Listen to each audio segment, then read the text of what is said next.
ধরেন আল্লাহ তাআলা দুইজনকে সৃষ্টি করলেন।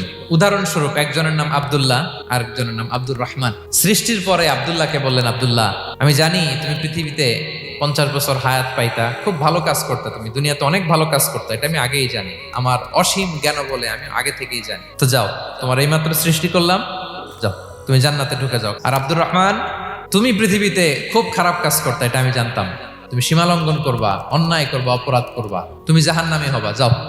যেহেতু আমি জানি পরীক্ষার আর দরকার নেই, তোমারে জাহান্নাম দিয়ে দিলাম, যাও ঢুকে যাও। সে বলবে, আল্লাহ এইমাত্র আমারে বানাইলেন, সৃষ্টি করেই বলতেছেন তুমি জাহান্নামে যাও, আর বলতেছেন আমি জানি দুনিয়াতে পাঠালে তুমি খারাপ কাজ করবা, তুমি জাহান্নামী হবা, পাঠানোর আর কি দরকার, আগে থেকে জাহান্নামে যাও। আল্লাহ আপনি জানলে জানতে পারেন, আমি তো জানি না, ঠিক কিনা বলেন?